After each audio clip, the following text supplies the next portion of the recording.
Kirish salom aziz tomoshabinlar. Bugun biz hammamiz uchun juda muhim, ba'zi hollarda esa afsuski o'g'riqli bo'ladigan bir mavzu haqida gaplashamiz. Bu pensiyalar. Ayniqsa o'zining oltin yoshiga yaqinlashayotgan yoki allaqachon pensiyada bo'lgan har bir fuqaro uchun bu masala dolzarbdir. Men sizga hozir aytadigan ma'lumotlar balki ko'pchiligingizga yoqmasligi mumkin. Ammo bu haqiqat va unga tik boqishimiz shart. Bugungi video ochig'ini aytganda ba'zilarimizni bir oz cho'chitishi mumkin. Ammo bu faqat sizni ogohlantirish va ertangi kunga tayyorlash uchundir. Pensiya tizimidagi ba'zi nozik jihatlar va kelajakda yuzaga kelishi mumkin bo'lgan muammolar haqida xolis, aniq va ortiqcha bezaklarsiz gaplashamiz. Bu ma'lumot har biringizning kelajagingizga to'g'ridan-to'g'ri ta'sir qiladi. Shuning uchun diqqat bilan tinglang. Agar siz o'zingizning qariyalingizni farovon va mustaqil o'tkazishni istasangiz, ushbu video siz uchun hayotiy ahamiyatga ega. Hozirning o'zida kanalga obuna bo'lishni va ushbu videoga like bosishni unutmang. Bu bizga bunday muhim ma'lumotlarni ko'roq odamlarga yetkazishimizga yordam beradi. Muammoning o'zaga keling. Avvalo yaqin o'tmishimizga bir nazar tashlaylik. Oldinlar qanday edi?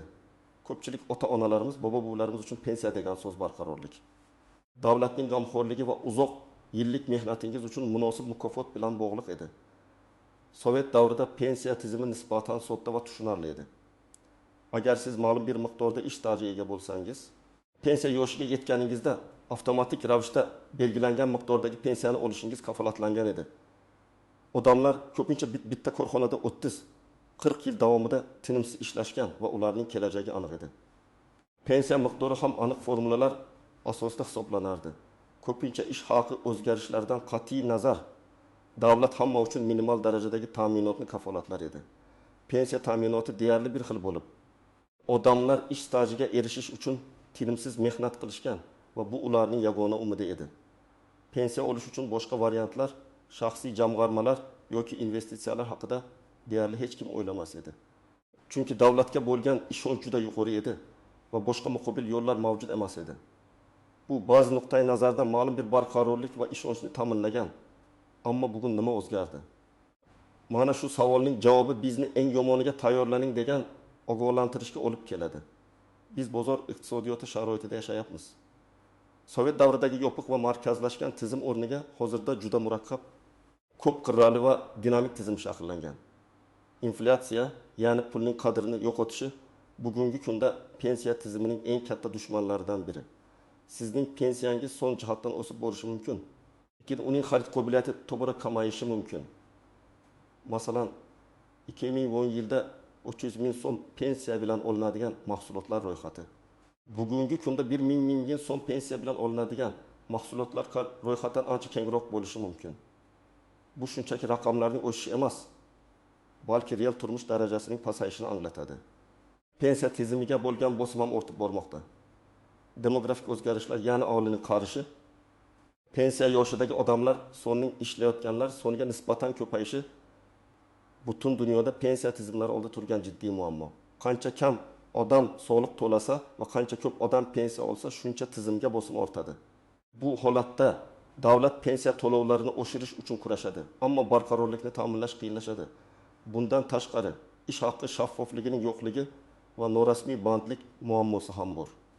Ko'plab fuqarolar rasman minimal ish haqi bilan ishlaydi. Qolgan qismini esa konvertda oladi. Bu esa ular ish stajiga ega bo'lsa ham pensiya hisoblashda faqat rasmiy minimal maosh hisobga olinishini anglatadi. Natijada yillar davomida qilgan mehnatingiz uchun kutilganidan ancha past pensiya olasiz. Bu shaxsiy jabr, chunki sizning barcha mehnat yillaringizning samarasizligini anglatishi mumkin. Pensiya tizimi endi shunchaki ishladim, pensiya olaman degan sodda mantiqqa asoslanmagan. Uning zamirida iqtisodiy o'zgarishlar, demografik muammolar, davlat siyosati va har bir fuqaroning o'zi qilgan tanlovlari yotadi. Shuning uchun keling, endi bu murakkabliklarni chuqurroq qurib chiqamiz. Birinchi asosiy qisim, chuqur tahlil nimalarni bilish kerak? Pensiya tizimining qanday ishlashini tushunish o'ta muhimdir. Aksariyat odamlar faqat pensiya yoshiga yetish va ish staji haqida o'ylashadi. Ammo bu masalaning faqat bir qismi. Pensiya miqdori bevosita sizning ish stajingizga va ish haqingizga bog'liq. Hozirda pensiya hisoblashda ma'lum bir formula qo'llaniladi. Unda sizning butun mehnat faoliyatingiz davomidagi o'rtacha ish haqingiz va ishlagan yillaringiz staj hisob qilinadi. Faqat so'nggi yillardagi ish haqi emas, balki ko'pincha pensiya arafasidagi 5 yil yoki istalgan 5 yilning o'rtacha ish haqi ko'rib chiqiladi. Agar sizning ish haqingiz rasman past bo'lgan bo'lsa, hatto uzoq stajga ega bo'lsangiz ham pensiyangiz kutilgandek yuqori bo'lmasligi mumkin. O'zbekistonda shuningdek nogironlik pensiyasi va boquvchisini yo'qotganlik pensiyasi kabi bir qator boshqa pensiya turlari ham mavjud bo'lib, ularning har birining o'z shartlari va hisoblash mexanizmlari bor. Ba'zi mamlakatlarda ballar tizimi ham joriy etilmoqda. Bu yerda siz to'lagan soliqlaringizga qarab ball to'playsiz va pensiyangiz shu ballar asosida hisoblanadi. Kelajakda bizda ham shunga o'xshash o'zgarishlar bo'lishi ehtimoli bor. Kim tashvishlanishi kerak? 1. Kam rasmiy ish haqi olganlar. Agar siz yillar davomida rasman minimal ish haqi bilan ishlagan bo'lsangiz yoki konvertda maosh olgan bo'lsangiz, demak, siz eng ko'p tashvishlanishingiz kerak bo'lgan guruhdasiz. Chunki sizning pensiya fondiga rasmiy hissangiz juda kam bo'lgan va bu pensiya yoshingizda sizga qaytariladigan mablag'i bevosita ta'sir qiladi. Misol o'qituvchi Ayjon opa, u 35 yil maktabda fidoyona mehnat qildi.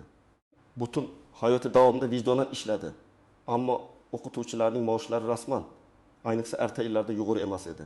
Ayjon opa pensiyaga chiqqanda u o'zini shu qadar xizmat qilgan davlatdan katta minnatdorchilik va munosib pensiya kutgan edi. Biroq uning pensiyasi minimaldan bir oz yuqoriroq chiqdi. Men shu ozgina pulga dorilarni olamanmi? Yoki bolalarimga ozroq yordam beramanmi? deya savol berardi Ayjon opa ko'zida yosh bilan. Uning 35 yillik staji bor edi, ammo past maoshlari tufayli uning pensiya miqdori inflyatsiya hisob qilinsa, bir necha yil avvalgi xarid qobiliyatiga teng emasdi. Uning oylik xarajatlari o'sib bormoqda, ammo pensiya miqdori shu tezlikda oshmayapti. Bu esa Ayjon opaning har bir oy moliyaviy qiyinchiliklar bilan o'tishiga sabab bo'lmoqda. 2. Staji uzilishga uchraganlar. Agar sizning mehnat faoliyatingizda uzilishlar bo'lgan bo'lsa, masalan, bir necha yil ishsiz qolgan bo'lsangiz, chet elda norasmiy ishlagan bo'lsangiz yoki uy bekasi bo'lgan bo'lsangiz va o'zingiz uchun pensiya jamg'armasiga to'lov qilmagan bo'lsangiz, sizning pensiya miqdoringiz kutganingizdan kam bo'lishi mumkin. Har bir uzilgan yil sizning umumiy stajingizdan ayrilasiz. O'ta norasmiy ishlayotganlar, ayniqsa bugungi kunda ko'plab yoshlar norasmiy sektorlarda ishlamoqda. Qurilish, savdo, xizmat ko'rsatish sohalarida rasmiy ro'yxatdan o'tmasdan ishlash bugungi daromadni oshishi mumkin, ammo kelajakdagi pensiyani deyarli nolga tenglashtiradi. Misol, tadbirkor Rustam aka, u 25 yil davomida kichik biznes bilan shug'ullandi. Rasmiy hujjatlarda o'ziga minimal maosh belgilab, soliq yukini kamaytirishga harakat qildi. Pensiya yoshiga yetganida uning 25 yillik uzluksiz staji bor edi. Ammo uning pensiyasi kutilgandan ancha past chiqdi. Men shuncha yil ishlaganimdan keyin shuni menga davlatning munosib bahosi konvertda olgan pulim pensiyaga ta'sir qilmasligini bilmagan edim, deydi u afsus bilan. Rustam akaning xuddi shunday ahvolga tushishiga sabab u yillar davomida o'ziga rasman minimal ish haqi ko'rsatib kelgan va pensiya jamg'armasiga rasmiy ravishda kam miqdorda to'lov amalga oshirgan. Natijada u pensiyaga chiqqanida uning haqiqiy daromadlari emas, balki rasmiy qog'ozdagi maoshlari hisobga olingan. 4. Yoshlar, bugun minimaldan rasmiy ish haqi olgan yoshlarning 30 yildan keyingi pensiya prognozi umuman optimistik emas. Agar bugungi tizim o'zgarishsiz qolsa va inflyatsiya o'z ishini davom ettirsa, bugungi yoshlarning pensiyasi nafaqat minimal ehtiyojlarni qoplashga yaramaydi, balki hatto tirikchilik uchun ham yetarli bo'lmay qolishi mumkin. Ular hozirdan o'z kelajagi haqida o'ylashlari va shaxsiy jamg'arma yaratishlari kerak. 5. Fermerlar va yakka tartibdagi tadbirkorlar. Ularning pensiya hisoblashlari va to'lovlari o'ziga xos xususiyatlarga ega bo'ladi. Ko'pincha ular belgilangan minimal to'lovlarni amalga oshirishadi. Bu esa kelajakda past pensiya olishga olib keladi. Ularga o'zlarining hissa miqdorlarini oshirish haqida jiddiy o'ylash tavsiya etiladi. Kim tashvishlanmasligi mumkin? Nisbatan 1. Yuqori rasmiy maosh olganlar va uzoq staji borlar. Agar siz butun mehnat faoliyatingiz davomida yuqori rasmiy maosh olgan bo'lsangiz va doimiy uzluksiz ish stajiga ega bo'lsangiz, pensiya yoshingizda nisbatan munosib pensiya olishingiz mumkin. Biroq nisbatan so'ziga e'tibor bering, chunki yuqori pensiya ham inflyatsiya oldida ojiz qolishi mumkin. Shuning uchun ular ham to'liq xavfsiz emaslar. 2. Xususiy jamg'armalarga ega bo'lganlar. Bank depozitlari ko'chmas mulk, qimmatli qog'ozlar, oltin kabi moliyaviy vositalar orqali o'ziga shaxsiy pensiya fondi yaratgan odamlar. Davlat pensiyasidan tashqari qo'shimcha daromad manbaiga ega bo'lganliklari sababli nisbatan xavfsizroq hisoblanadi. Ular davlat pensiyasiga to'liq bog'lanib qolishmaydi. Ikkinchi asosiy qism istisnolar, tuzoqlar va noan'anaviy nüanslar pensiya tizimi juda murakkab bo'lib, unda ko'plab istisnolar, kutilmagan tuzoqlar va ko'pchilik bilmagan noan'anaviy nüanslar mavjud. Ularni tushunish sizga moliyaviy kelajagingizni to'g'ri rejalashtirishga yordam beradi. İstisnolar ishlamaydigan onalar uchun staj. O'zbekiston qonunchiligiga ko'ra ayollarga bola parvarishi bo'yicha ta'tilda bo'lgan vaqtlarning ma'lum bir qismi, masalan, har bir bola uchun 3 yil, lekin umumiy hisobda 6 yilgacha mehnat stajiga qo'shilishi mumkin. Bu albatta juda katta imtiyoz. Chunki bu davrda ayol rasmiy ishlamagan bo'ladi, lekin uning staji uzilmaydi. Shunga qaramay, bu davr uchun pensiya fondiga hissa to'lanmagan uchun bu davr pensiya miqdori hisoblashda ish haqi ko'rsatkich sifatida hisoblanmaydi. Faqat stajni shakllantiradi. 2. Harbiy xizmatchilar. Ular uchun pensiya ta'minoti alohida qonun hujjatlari bilan tartibga solinadi. Ularda xizmat muddati, lavozimi va harbiy unvoniga qarab pensiya hisoblanadi. Ko'pincha bu oddiy fuqarolarga nisbatan imtiyozliroq bo'ladi. 30. Imtiyozli pensiyalar. Ba'zi kasblar, masalan, zararli va xavfli mehnat sharoitlarida ishlaganlar, konchilar, kimyo sanoati ishchilari va boshqalar belgilangan yoshdan ancha oldin pensiyaga chiqish huquqiga ega bo'ladilar. Bu ularning sog'ligiga zararli ta'sirlarni qoplash maqsadida amalga oshiriladi. Shunga qaramay, bunday ish joylarida ishlaganlik to'g'risidagi hujjatlarni to'g'ri rasmiylashtirish va saqlash juda muhim. Tuzoqlar pensiya fondi o'z pulimni himoya qiladi degan noto'g'ri tushuncha. Ko'plab odamlar agar ular pensiya fondiga muntazam to'lovlarni amalga oshirgan bo'lsa, ularning pullari u yerda saqlanib turibdi va ko'payadi deb o'ylashadi. Biroq pensiya tizimi shunday tuzilganki, bugungi ishlayotgan avlodning to'lovlari bugungi pensiya oluvchilarga to'lanadi. Bu solidar tizim deyiladi. Shuning uchun sizning pullaringiz shunchaki bankda foiz bilan yotmaydi. Inflyatsiya tufayli. Sizning pensiya fondiga yillar davomida kiritgan mablag'ingizning real qiymat pensiya yoshiga yetganingizda ancha kamayishi mumkin. 2. Ish beruvchining pensiya to'lovlarini to'lamasligi. Afsuski, ba'zi insofsiz ish beruvchilar o'z xodimlarining ish haqidan pensiya to'lovlarini ushlab qolib, ularni pensiya jamg'armasiga o'tkazmaslik holatlari uchraydi.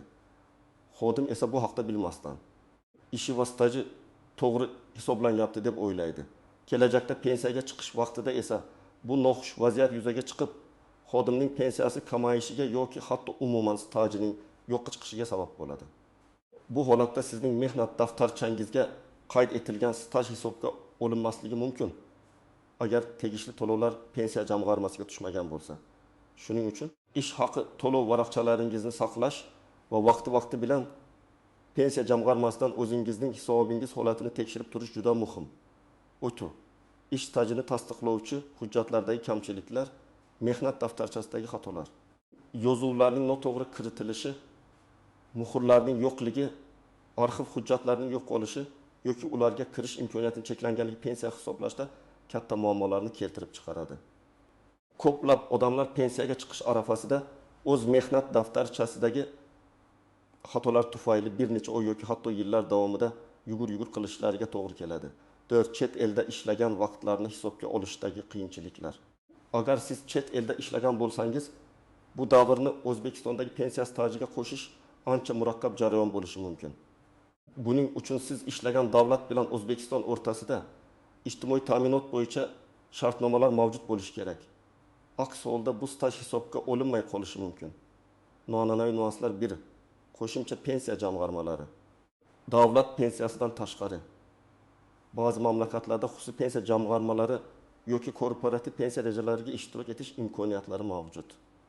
O'zbekistonda ham xususiy sug'urta kompaniyalari orqali umr bo'yi annuitetlar, umr bo'yi to'lovlar olish imkoniyatlari rivojlanmoqda. Bu sizga qo'shimcha daromad manbai yaratishga yordam beradi.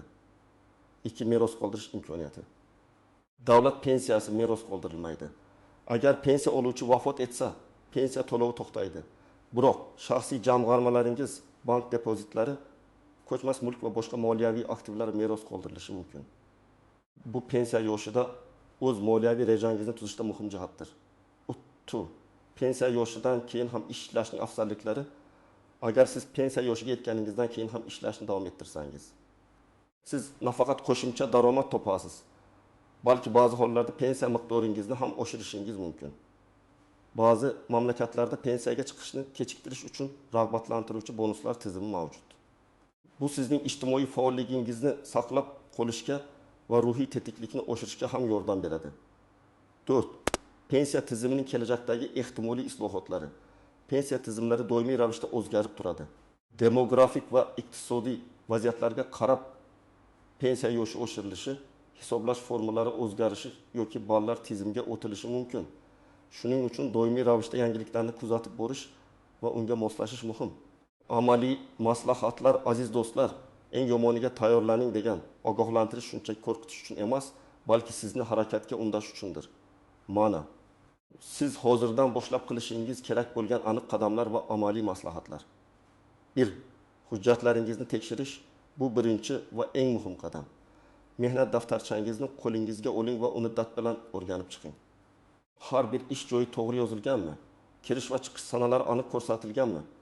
Tashkilot nomlari, lavozimlar to'g'rimi? Muhrlar bormi? Agar biron bir xato yoki kamchilik topsangiz, darhol uni tuzatishga harakat qiling. Tashkilot bilan bog'laning. Agar tashkilot tugatilgan bo'lsa, arxivga murojaat qiling. Ish haqi ma'lumotnomalaringizni yig'ing. Pensiya miqdori nafaqat stajga, balki ish haqingizga ham bog'liq. Ish stajining istalgan ketma-ket 5 yildagi ish haqi to'g'risidagi ma'lumotnoma pensiya miqdorini aniqlashda juda muhim. Agar bu ma'lumotnomalar sizda bo'lmasa, sobiq ish joylaringizdan yoki ularning huquqiy vorislaridan so'rab oling. Stajni tasdiqlovchi hujjatlar. Agar mehnat daftarchangizda biron bir davr aks etmagan bo'lsa, siz boshqa tasdiqlovchi hujjatlar, ishga qabul qilish to'g'risidagi buyruqlar, oylik to'lov varaqchalari, shartnomalar orqali stajingizni isbotlashingiz mumkin. Qayerga borish kerak? Ushbu ma'lumotlarni tekshirish va tasdiqlash uchun siz davlat xizmatlari markazlariga, DXM yoki bevosita pensiya jamg'armasi bo'limlariga murojaat qilishingiz kerak. U yerda sizga qanday hujjatlar kerakligi va qanday tartibda harakat qilish kerakligi bo'yicha maslahat berishadi. Elektron xizmatlar portali orqali ham dastlabki ma'lumotlarni olishingiz mumkin. 2 shaxsiy jamg'arma yaratish. Faqat davlat pensiyasiga umid bog'lash bugungi kunda o'ta xavflidir. Bank depozitlari eng oddiy va tushunarli usul. Bankka pul qo'yish, foiz stavkalariga e'tibor bering, ammo inflyatsiyadan himoyalanishni ham o'ylang. Valyutadagi depozitlar ham bir variant bo'lishi mumkin. Moliyaviy savodxonlikni oshirish. Kichik yoshdan boshlab moliya rejalashtirishni o'rganing. Kitoblar o'qing, vebinarlarga qatnashing. Pulni qanday boshqarishni bilish kelajakda sizga katta yordam beradi. Investitsiyalar. Bu biroz murakkabroq, ammo daromadliroq yo'l. O'zbekistonda fond bozori hali unchalik rivojlanmagan bo'lsa ham, xorijiy bozorlarga investitsiya qilish imkoniyatlari mavjud. Ko'chmas mulk, oltin, qimmatli qog'ozlar, bularning hammasi shaxsiy pensiya kapitalini yaratish vositasi bo'lishi mumkin. Lekin bunda ehtiyot bo'lish. Har bir qadamni o'ylab bosish va mutaxassislar bilan maslahatlashish muhim. Masalan, birorta xonadon sotib olib, uni ijaraga berish pensiya yoshida sizga doimiy daromad keltirishi mumkin. Qo'shimcha daromad manbalarini izlash. Pensiya yoshida ham faol bo'lishga harakat qiling. Freelance, agar sizda biron bir kasb yoki ko'nikma bo'lsa, masalan, tarjima qilish, hisobchilik, dasturlash, dizayn, tikuvchilik, oshpazlik, internet orqali mustaqil ishlash imkoniyatlari juda ko'p. Kichik biznes, uy sharoitida hunarmandchilik, pishiriqlar tayyorlash, o'qituvchilik qilish, bog'dorchilik, bularning hammasi qo'shimcha daromad keltirishi mumkin. Dars berish. Agar siz malakali o'qituvchi bo'lgan bo'lsangiz, repertorlik orqali o'quvchilarga dars berishingiz mumkin. Bu nafaqat moliyaviy jihatdan foydali, balki sizning bilim va tajribangizni yoshlarga uzatish imkoniyatidir. 4. Qonunchilikni o'rganish. Pensiya qonunchiligini bilish sizning huquqlaringizni himoya qilishga yordam beradi. Pensiya turlari, ularni hisoblash tartibi, imtiyozlar va ularning shartlari haqida ma'lumotga ega bo'ling. Pensiya haqidagi qonun hujjatlarini muntazam o'qib boring. Bu sizni kutilmagan vaziyatlardan himoya qiladi. 5. Mutaxassis bilan maslahatlashish. Agar sizda murakkabroq vaziyat bo'lsa, masalan, stajni tasdiqlashda qiyinchiliklar, chet elda ishlaganlik, yuristlar yoki pensiya masalalari bo'yicha mutaxassislar bilan maslahatlashing. Moliyaviy maslahatchilar esa shaxsiy jamg'arma yaratishda yoki investitsiya qilishda to'g'ri yo'nalishni ko'rsatishi mumkin. Mutaxassisga bir marta to'langan pul kelajakda sizni katta xarajatlardan va asabiy holatlardan qutqarishi mumkin. 6. Yangi ko'nikmalarni egallash. Yosh o'tgani sayin ham o'rganishdan to'xtamang. Raqamli savodxonlikni oshirish bugungi kunda juda muhim.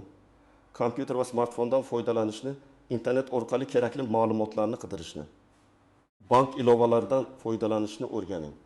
Bu sizga nafaqat moliyaviy muammolarni hal qilishda yordam beradi, balki jamiyatdan ajralib qolmaslikka ham xizmat qiladi. Xulosa vi yakuniy Chakirov, aziz tomoshabinlar, biz bugun pensiya tizimining murakkabliklari, uning oldingi holati va hozirgi o'zgarishlari, shuningdek kelajakdagi ehtimoliy xavf-xatarlar haqida batafsil gaplashdik. Tizimning ba'zi nuqsonlari, inflyatsiyaning ta'siri va demografik o'zgarishlar shuni ko'rsatadiki, faqat davlat pensiyasiga ishonib qolish xavfli bo'lishi mumkin. Sizning har biringiz o'z moliyaviy kelajagi uchun shaxsan mas'ul ekanligingizni anglash vaqti keldi. Bu ogohlantirish sizni qo'rqitish uchun emas, balki ogohlantirish va harakatga undash uchundir. Pensiyada farovon yashashni istasangiz, hozirdan boshlab reja tuzing, hujjatlaringizni tartibga soling, jamg'armalaringizni yarating va qo'shimcha daromad manbalari haqida o'ylab ko'ring. Pensiya yoshingizda kimga muhtoj bo'lib qolishni istamaysizmi? Unda hozirdanoq o'zingiz uchun mustahkam poydevor yarating. Ushbu video sizga foydali bo'ldi degan umiddaman. Pensiya tizimi haqida sizning qanday fikrlaringiz bor? Siz qanday xavflarni ko'rasiz va unga qanday tayyorlanyapsiz? Izohlarda o'z fikrlaringizni yozib qoldiring. Ularni o'qib, boshqa tomoshabinlarimiz ham o'zlari uchun kerakli ma'lumotlarni olishlari mumkin. Videoga like bosing va kanalga obuna bo'lishni unutmang. Keyingi videolarda bu mavzuni yanada chuqurlashtiramiz va sizga yanada amaliy maslahatlar beramiz. O'zingizni asrang va moliyaviy jihatdan doim mustaqil bo'ling.